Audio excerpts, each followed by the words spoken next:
नमस्कार मंडळी, व्हिडिओ शेवटपर्यंत पहा आणि चॅनलला सबस्क्राईब करायला विसरू नका. राघव जान्हवी भाग 7. त्याला वाटते की जान्हवीला अजून इतकी नशा नाहीये, त्यामुळेच तो पुढे जातो. जान्हवीही तिच्या धडपडत्या पावलांनी राघवच्या मागे जाते. राघव खूप वेगाने चालत होता, पण जान्हवी मात्र हळू चालत होती. वर तिचे डोळे मिटले होते. राघवच्या लक्षात आल्यावर की जान्हवी त्याला फॉलो करत नाही, तेव्हा तो त्याच्या जागी उभा राहतो. पण जान्हवीकडे पाहण्यासाठी पाठ फिरवणार इतक्यात जान्हवी त्याच्या पाठीला धडकली आणि अवाक झाली. ती जोरात म्हणते, "अरे यार, हा खांब कुठून आला?" आणि राघव तिचं बोलणं ऐकताच त्याचे डोळे लहान होतात. तेव्हा तो त्याच्या मागे वळतो. त्याला दिसते की जान्हवी पडणार आहे, म्हणून तो पटकन तिला तिच्या कमरेने पकडतो. जान्हवीने घाबरून डोळे बंद केले होते. ती पडली तर दुखापत होईल अशी भीती तिला वाटत होती. जान्हवीला ती पडली नसल्याचे लक्षात येताच तिने डोळे उघडले आणि राघवकडे पाहिले आणि राघवला पाहून तिचे डोळे चमकले. तिने राघवच्या गळ्यात हात घातला. राघव जान्हवीकडे बघून हरवून जातो की तो कुठे आहे, म्हणूनच तो जान्हवीच्या गळ्यात हात घालतो. पण पुढे काही करणार की लगेच तो शुद्धीवर येतो. मग त्याला कळते की तो आणि जान्हवी कोणत्या स्थितीत आहेत. तो पटकन जान्हवीला व्यवस्थित उभं करतो आणि तिला त्याच्या उद्धट आवाजात सांगतो की आता तुला नीट चालताही येत नाही. मग जान्हवीने तिचे डोके खाली केले आणि हात वर केले. जणू ती म्हणत होती, "मला घेऊन जा." यावेळी जान्हवीचा चेहरा पूर्णपणे लाल झाला होता. ती खूप क्यूट दिसत होती. राघव फक्त जान्हवीकडे बघत असतो. तेवढ्यात जान्हवीचा सुंदर आवाज त्याच्या कानापर्यंत पोहोचतो. जी बोलत असते, "सर, माझे डोळे मिटले आहेत. प्लीज मला आपल्या बाहूत उचला आणि मला खोलीत घेऊन जा." जान्हवीचे बोलणे ऐकून राघवचे डोळे लहान झाले आणि तो जान्हवीकडे पाहतो आणि नंतर त्याने नाही म्हणून मान हलवली. जणू काही या मुलीचे काहीही होऊ शकत नाही असे म्हणत त्यांनी जान्हवीला आपल्या मिठीत उचलले. जान्हवी हवेत हात फिरवत होती आणि ती तिचा एक हात वर करून राघवच्या चेहऱ्यावर बोटं फिरवू लागली. कधी ती त्याच्या नाकाला स्पर्श करते, कधी ती तिच्या ओठांना स्पर्श करते, तर कधी ती त्याचे गाल ओढू लागते. ती तिच्या गोड आवाजात म्हणते, "तुमचा चेहरा खूप गोंडस आहे. तू खूप गोंडस आणि देखणा आहेस." आणि ती त्याच्या उजव्या गालाला किस करते आणि त्याच वेळी जोरात चावते आणि म्हणते की तिला ते खावेसे वाटतायत आणि म्हणते की तुझे गाल किती मऊ आहेत. जान्हवीचे बोलणे ऐकून राघव भुवया उंचावतो. राघव जान्हवीकडे डोळे विस्फारून पाहतो आणि हळूच त्याच्या खोलीत जातो आणि त्यानंतर तो जान्हवीचे कपडे उतरवतो आणि तिला बेडवर झोपवतो आणि तो मनात म्हणतो की या मुलीला खोलीत एकटे सोडणे धोकादायक ठरू शकते. जान्हवीला पलंगावर ठेवून तिला ब्लँकेटने झाकताच तो निघणार होता. तेवढ्यात जान्हवी त्याचा हात पकडते आणि त्याला स्वतःकडे खेचू लागते. मग तो तिचा हात सोडतो आणि तिला एक मऊ किस देतो आणि म्हणतो, "झोपी जा, नाहीतर तुला झोपवण्यासाठी माझ्याकडे इतर मार्ग आहेत." जेव्हा जान्हवी राघवचे म्हणणे ऐकते तेव्हा तिचे गाल लाजेने लाल होतात. तिला खूप लाजाळू वाटते, म्हणून ती ब्लँकेट स्वतःवर घेते आणि तिचा चेहरा पूर्णपणे झाकते. राघव तिला पाहून हसतो. मग तो फ्रेश होण्यासाठी वॉशरूममध्ये जातो. फ्रेश होऊन रूममध्ये आल्यावर तो बघतो जान्हवी झोपली आहे. जान्हवी झोपी गेल्यानंतर तो कुठेतरी रिलॅक्स होतो आणि त्याला आराम वाटतो. म्हणून तो लोअर्स घालून येतो आणि तिथे सोफ्यावर झोपतो. पण मध्यरात्रीच्या सुमारास त्याला त्याच्यावर काहीतरी रेंगाळल्याचे जाणवते. मग जेव्हा त्याने डोळे उघडले तेव्हा त्याला दिसले की जान्हवी त्याच्या छातीवर ओठ फिरवत होती. राघव जान्हवीला स्वतःपासून दूर ढकलतो आणि म्हणतो, "जान्हवी, जा आणि बेडवर झोप." पण जान्हवी त्याचे ऐकत नाही. ती पुन्हा त्याचे ओठ त्याच्या छातीवर फिरवते आणि हळूहळू त्याची छाती चुकू लागते आणि चावायलाही लागते. राघवला वेदना होतात, म्हणून तो जान्हवीला स्वतःपासून दूर ठेवतो आणि सोफ्यावरून उठून बसतो आणि मग जान्हवीला म्हणतो, "काय झाले आहे?"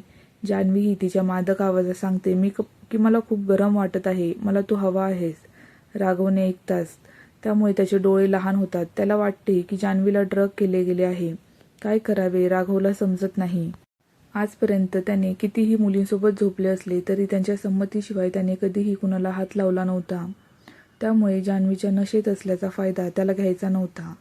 राघव मनात विचार करतो की या मुलीला समजून सांगणे खूप गरजेचे आहे. तर मी ते समजून सांगण्याचा प्रयत्न करतो. त्यानंतर तो जान्हवीचा हात धरतो आणि तिला स्वतःकडे खेचतो. त्यामुळे जान्हवी त्याच्या मांडीत पडते. राघव तिला व्यवस्थित आपल्या मांडीत बसवतो. राघव जान्हवीचे केस कानामागे टेकवून बोलतो, "अरे जान्हवी, माझे ऐक नीट. तू सध्या नशेत आहेस, म्हणूनच तू काय करत आहेस ते समजत नाही. पण सकाळी डोळे उघडल्यावर तुला खूप पश्चाताप होईल. म्हणूनच तू आरामात झोपावी अशी माझी इच्छा आहे." याने तो जान्हवीच्या केसांमधून बोटे फिरवू लागतो, जेणेकरून जान्हवीला थोडे बरे वाटेल आणि ती झोपी जाईल. पण जान्हवी ऐकण्याच्या स्थितीत नव्हती. म्हणून ती पटकन तिचे कपडे काढू लागते आणि म्हणते की मला माहीत नाही, मला खूप गरम वाटत आहे, कृपया मला मदत कर. जान्हवीसाठी हा काळ खूप खडतर आहे हे त्यालाही समजते, पण तो जान्हवीला पुन्हा समजवण्याचा प्रयत्न करतो. पण जान्हवी त्याचे ऐकत नाही. कोणताही वेळ न घालवता जान्हवी तिची ओठ त्याच्या ओठांवर ठेवते आणि राघव देखील जान्हवीला साथ देऊ लागतो. तो तरी किती काळ स्वतःवर नियंत्रण ठेवू शकतो? शेवटी एखादी व्यक्ती किती काळ आपल्या भावनांवर नियंत्रण ठेवू शकते? म्हणूनच तो देखील जान्हवीला तिचे किस घेण्यास पूर्णपणे पाठिंबा देऊ लागतो. हळूहळू त्यांचा किस अधिक उत्कट होत होता. जान्हवी राघवला किस करत होती, पण तिचे तोंड उघडत नव्हती. त्यामुळे राघव तिची कंबर जोरात चिमटीत काढतो. त्यामुळे जान्हवीचे तोंड उघडते आणि याचा फायदा घेत राघव तिच्या तोंडात जीभ घालतो आणि तिच्या तोंडाचा प्रत्येक कोपरा चाखायला लागतो.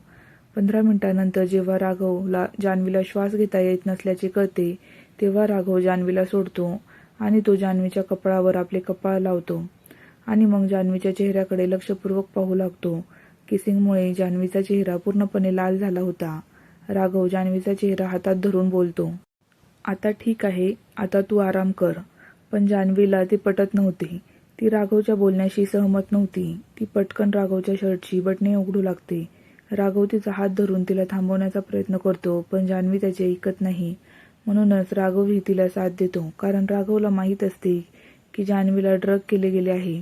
तिला सध्या हे सर्व करण्याची खूप गरज आहे. हळूच दोघांनी एकमेकांचे कपडे काढले.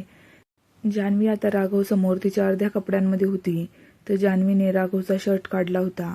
राघव जान्हवीला त्याचा शर्ट घालायला सांगतो आणि तिला आपल्या मिठीत घेतो आणि तिला बेडवर झोपवतो. तो जान्हवीला आपल्या मिठीत घेतो आणि तिच्या केसांना थोपटू लागतो. राघवच्या शरीराच्या गरमीमुळे जान्हवीला थोडे चांगले वाटू लागते आणि काही क्षणातच दोघेही झोपी जातात. सकाळी राघव झोपेत बडबडत होता. त्याच्या डोळ्यांतून अश्रू वाहत होते आणि त्याचा चेहरा संपूर्ण घामाने भिजला होता. तो फक्त एकच वाक्याची पुनरावृत्ती करत होता, नाही नाही, म्हणूनच मी काही केले नाही, असा त्याचा आवाज अडखळत येत होता. त्याचा आवाज ऐकून जान्हवी हळूच तिचे डोळे उघडू लागते आणि पाहते की काय होत आहे राघवला. ती राघवला उठवत नाही, ती नुसतीच राघवकडे बघत होती. तिचे लक्ष राघवच्या डोळ्यांकडे गेलं, ज्यातून पाणी येत होतं. जान्हवी राघवला उठवण्यासाठी हात हलवते, त्यामुळे तिची बेडशीट तिच्या अंगावरून थोडी खाली पडली, ज्यामुळे तिचे वरचे शरीर स्पष्ट दिसत होते. तिचे लक्ष स्वतःकडे जाताच तिचे डोळे आश्चर्याने मोठे होतात. ती जोरात ओरडते, जे ऐकून राघव हळूहळू शांत होतो आणि त्यानेही डोळे उघडले. डोळे उघडून जान्हवीला पाहताच तो फक्त तिच्याकडे बघतच राहतो, पण यावेळी त्याचे लक्ष दुसरीकडेच होते. जान्हवी स्पष्ट दिसत होती. जान्हवीच्या लक्षात आले की तिच्या अंगावर एकही कपडा नाही आणि अनेक ठिकाणी जखमा झाल्या आहेत. तिची अवस्था पाहून जान्हवीला रडू येते. तिच्या रडण्यामुळे राघवचे लक्ष तिच्या चेहऱ्याकडे जाते. त्यामुळे तो जान्हवीला पकडतो आणि स्वतःकडे ओढतो. त्यामुळे जान्हवी त्याच्या अंगावर पडते.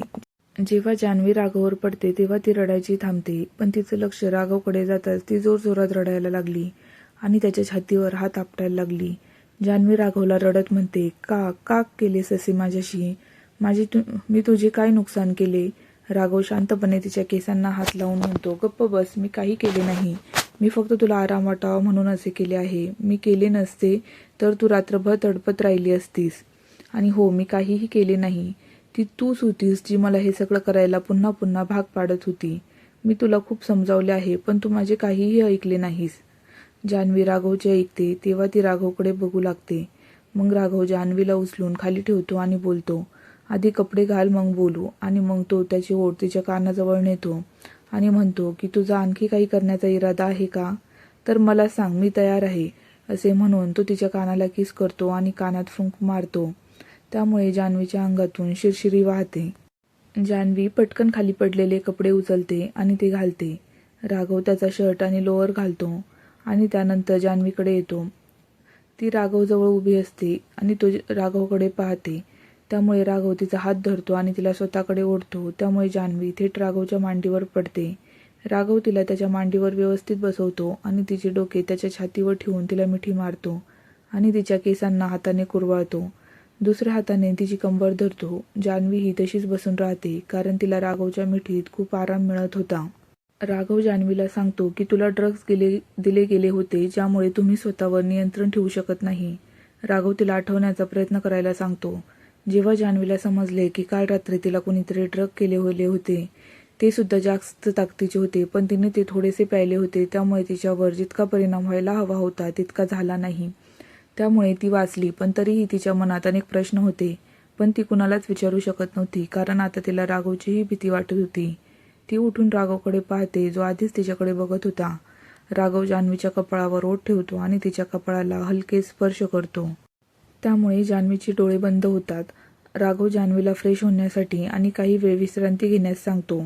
त्यानंतर आपण हॉटेल सोडू असे सांगतो. जान्हवीने राघवचे म्हणणे ऐकताच होकारात ती मान हलवली आणि राघवला काहीतरी बोलण्यासाठी तोंड उघडते, पण जेव्हा तिला बोलता येत नाही तेव्हा ती तोंड बंद करते. राघव तिला आपल्या मिठीत घेतो आणि वॉशरूममध्ये घेऊन जातो आणि तिला फ्रेश होण्यासाठी सोडतो आणि बाहेर येतो. मग जान्हवी शॉवर चालू करते आणि त्याखाली उभी राहते. जेव्हा ती डोळे मिटते तेव्हा काल रात्रीच्या सर्व गोष्टी तिच्या डोळ्यासमोर चित्रपटासारख्या चमकू लागतात. सुरुवातीला ती चित्रे अस्पष्ट होती, पण हळूहळू ती चित्रे स्पष्ट होत जातात आणि काल रात्री बोललेल्या सगळ्या गोष्टी तिलाही आठवतात. त्या सगळ्या गोष्टी आठवताना ती घाबरते, पण राघवसोबत घालवलेले क्षण आठवून तिच्या ओठांवर हसू उमटते. तिचा चेहरा लाजेने लाल होतो. 20 मिनिटांनी जान्हवी फ्रेश होऊन वॉशरूममधून बाहेर आली. यावेळी ती खूपच गोंडस दिसत होती, कारण तिने पांढऱ्या रंगाचा फ्रॉक घातला होता आणि आंघोळीमुळे तिची त्वचा थोडी गुलाबी झाली होती, ज्यामुळे ती खूप क्यूट दिसत होती. राघव जेव्हा जान्हवीला पाहतो तेव्हा त्याचा घसा कोरडा होऊ लागतो, कारण जान्हवीचा फ्रॉक फक्त तिच्या मांड्यांपर्यंत पोहोचला होता. तिचे गोरे लांब पाय राघवला पूर्वीसारखे नशा करत होते आणि त्याचे नियंत्रण गमावण्यास भाग पाडत होते. राघवची पावले आपोआप जान्हवीकडे सरकतात. जेव्हा जान्हवीने राघवला तिच्या दिशेने येताना पाहिले तेव्हा तिचा श्वास वाढतो आणि ती मागे पावले टाकू लागते. राघव त्याची पावले पुढे टाकतो. काही क्षणानंतर जान्हवी मागे जाते आणि भिंतीला आदळते. याचा फायदा घेत राघव जान्हवीच्या अगदी समोर जातो आणि तो आपले दोन्ही हात भिंतीवर ठेवतो आणि वेळ न घालवता जान्हवीच्या ओठांवर ओठ ठेवतो. दोघेही एकमेकांना किस करण्यात इतके मग्न होतात की राघवचा फोन वाजल्याचे त्यांच्या लक्षातही येत नाही. त्यामुळे राघवचा फोन पुन्हा वाजतोच. फोन वाजल्याने राघव शुद्धीवर येतो आणि जान्हवीला सोडून जातो. जान्हवीने लाजून डोळे खाली केले, जणू तिला खूप लाज वाटत होती. तिचा संपूर्ण चेहरा लाल झाला होता. राघव एकदा जान्हवीच्या चेहऱ्याकडे पाहतो आणि मग त्याची ओठ तिच्या ओठांवर ठेवतो. तिला क्षणभर किस करतो आणि नंतर चावतो आणि सोडतो. मग बोलतो, बेबी लवकर तयार हो, लवकरात लवकर इथून बाहेर पडायला हवं. राघव जान्हवीचे केस दुरुस्त करतो आणि जान्हवीला सोडून दुसऱ्या बाजूला जातो. जान्हवी त्याला जाताना पाहते आणि लवकर रेडी होते. त्यानंतर ती राघवकडे एकटक पाहते. राघवही तयार झाला होता. तोही जान्हवीकडे बघत होता. सुमारे 10 मिनिटांनी राकेश खोलीत आला. तो त्या दोघांना सांगतो की आपल्याला निघायला हवं, आधीच उशीर झाला आहे. मग राकेशचे ऐकून दोघांनीही होकारार्थी मान हलवली. त्यानंतर तिघेही हॉटेलमधून बाहेर पडतात, पण त्या तिघांकडे टक लावून पाहणारा दुसरा कोणीतरी तिथे होता. राघव जान्हवीला ड्रायव्हरसोबत घरी पाठवतो आणि स्वतः दुसऱ्या गाडीत बसतो. राकेशही त्याच्यात सामील होतो. काही वेळाने त्यांची गाडी ऑफिसमध्ये थांबते. जान्हवी ही आता घरी पोहोचली होती. दुसरीकडे ऑफिसमध्ये राघव राकेशकडे एकटक पाहत असतो आणि राकेश राघव समोर डोकं खाली घालून उभा राहतो. राघव डोळे लहान करून राकेशकडे पाहतो आणि म्हणतो की ती मुलगी कुठे आहे, हे कळले का? राकेशने त्याचे म्हणणे ऐकताच तो मान हलवत म्हणाला की मी खूप प्रयत्न केले, पण ती मुलगी कुठे आहे ते कळले नाही. राकेशचे बोलणे ऐकून राघवला खूप वाईट वाटले. त्याला खूप राग येतो आणि रागाने ओरडून तो टेबलवर जोरात हात मारतो. त्यामुळे टेबल तुटतो आणि टेबलवर पडलेल्या वस्तूही खाली तुटून पडतात. राघवचा हात काचेवर आदळला, त्यामुळे त्याच्या हातातून रक्तस्राव सुरू होतो, पण राघवला त्याची पर्वा नव्हती. तो फक्त राकेशकडे रागाने पाहत असतो आणि त्यानंतर तो रागाने ओरडतो आणि राकेशला सांगतो की तुझ्याकडे 2 दिवस आहेत. मला या 2 दिवसात त्या मुलीबद्दल माहिती मिळायला हवी. मला ती मुलगी कोणत्याही किमतीत हवी आहे. पूर्ण 7 वर्ष झाली. त्याच्यामुळे माझे संपूर्ण आयुष्य उद्ध्वस्त झाले आणि ती मुक्तपणे फिरत आहे. मी तिला तिचे आयुष्य इतक्या सहजतेने जगू देणार नाही. राकेश राघवला शांत करतो आणि म्हणतो, शांत हो, सर्व काही ठीक होईल. मी त्या मुलीला लवकरात लवकर शोधण्याचा प्रयत्न करेन, कारण मलाही ती मुलगी हवी आहे. कारण तिच्यामुळे तू एकटा उद्ध्वस्त झाला नाहीस, मी पण उद्ध्वस्त झालो आहे. 7 वर्षांपूर्वी आपल्यासोबत जे काही घडले होते, आपण दोघांनीही त्याचा सामना केला आहे, दुसरा कोणीही नाही. म्हणून मी त्याला खूप वेदना देऊ इच्छितो, ज्या आपण सहन केल्या आहे. लवकरच ती मुलगी तुझ्या समोर असेल. तुझा असिस्टंट नाही तर तुझा मित्र तुला हे वचन देतोय. राकेशचे बोलणे ऐकताच राघवने त्याला मिठी मारली आणि त्याचे डोळे ओले झाले. राघवचे मन दुखावले आहे हे राकेशला चांगलेच माहीत होते. कितीही समजवण्याचा प्रयत्न केला तरी पण तो स्वतःवर नियंत्रण ठेवू शकणार नाही. तो त्याला सोफ्यावर बसवतो आणि मग फर्स्ट एड बॉक्स आणतो आणि त्याच्या हातावर पट्टी बांधू लागतो. राघव स्वतःला शांत करण्याचा प्रयत्न करतो आणि स्वतःला शांत केल्यानंतर तो राकेशला जान्हवीची सुरक्षा वाढवण्यास सांगतो. राकेशने त्याचं ऐकलं आणि होकारार्थी मान हलवली आणि मग थोडा वेळ राघवशी बोलून तो केबिनमधून निघून जातो. तो मॅनेजरला राघवची केबिन साफ करायला सांगतो. राघव हळूच त्याच्या गुप्त खोलीत जातो आणि ड्रॉवरमधून सिगरेटचे पॅकेट काढतो आणि लायटर घेतो. त्यानंतर तो एका मोठ्या काचेच्या भिंतीजवळ उभा राहतो. जिथून तो खाली पाहतो तेव्हा त्या इमारतीच्या वरच्या बाजूला खाली असलेले लोक अगदीच मुंग्यांसारखे दिसतात. त्या लोकांना पाहून तो जोरजोरात हसायला लागतो आणि मोठ्या आवाजात म्हणतो की मी ते स्थान गाठले आहे जे तुम्ही कधीच साध्य करू शकत नाही. तुम्ही लोक माझ्यापर्यंत कधीही पोहोचू शकणार नाहीत. राघव सिंगने भीक मागावी अशी तुमची इच्छा होती, पण राघव सिंगवर भीक मागण्याची वेळ कधीच आली नाही, पण तुम्हा लोकांवर नक्कीच येईल. त्यापेक्षा तुम्ही लोक लवकरच भीक मागत असाल हे राघव सिंग यांनी स्वतःला दिलेले वचन आहे. त्यानंतर तो एक सिगरेट काढून तोंडात टाकतो आणि लायटरने पेटवताना मोठमोठे फुरके घेऊ लागतो. आता संपूर्ण खोलीत धूर पसरला होता. राघव डोळे बंद करतो. 7 वर्षांपूर्वीचे दृश्य त्याच्या डोळ्यासमोर तरळू लागते. 7 वर्षांपूर्वी एका मोठ्या हवेलीच्या हॉलमध्ये एक मुलगा केक कापत होता आणि बाकीचे सगळे त्याला वाढदिवसाच्या शुभेच्छा देत होते. मुलगा आजूबाजूला पाहतो तेव्हा त्याला त्याची आई दिसते. केक कापल्यानंतर तो प्रथम त्याच्या आईला खायला देतो, कारण त्याचे तिच्यावर खूप प्रेम होते. त्याच्या आईचेही त्याच्यावर खूप प्रेम होते. त्यानंतर तो सर्वांना केक देतो. त्याने सर्वांना केक खाऊ घालताच प्रत्येकजण पार्टीचा आनंद घेण्यासाठी कपल डान्स करू लागतो. तो मुलगाही त्याच्या मित्रांशी बोलू लागतो. काही वेळाने हवेलीसमोर अनेक वाहने थांबतात. त्यातून अनेक जण बाहेर पडतात. आत येताच एका मुलीची नजर वाढदिवस असलेल्या मुलावर पडते आणि तिचे डोळे चमकतात. ती मुलगी त्या मुलाकडे एकटक पाहत राहते. त्या मुलाला पाहताच त्या मुलीच्या ओठांवर राक्षसी हसू उमटते आणि ती स्वतःशीच हसत त्या मुलाकडे हळूहळू चालते आणि मागून त्याच्या डोळ्यांवर हात ठेवते. ती त्या मुलाला अजिबात आवडत नाही, म्हणून जेव्हा ती मुलगी त्याला स्पर्श करते तेव्हा तो मुलगा चिडतो आणि त्या मुलीचा हात झटकतो.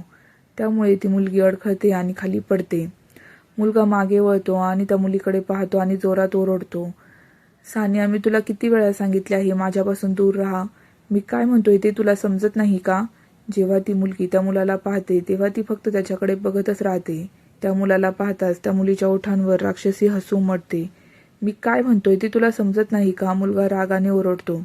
ती पडल्यामुळे सगळ्यांचेच लक्ष सानियाकडे जाते. तेवढ्यात एक दमदार आवाज सर्वांच्या कानावर पोहोचला. राघव, काय चाललंय? हो, हा मुलगा दुसरा कोणी नसून राघव होता. त्या दिवशी राघवचाच वाढदिवस होता, कारण राघव 21 वर्षांचा झाला होता. ती मुलगी दुसरी कोणी नसून सानिया राठोड कुटुंबातील मुलगी होती. तिला राघव खूप आवडतो, पण राघवला ती अजिबात आवडली नाही.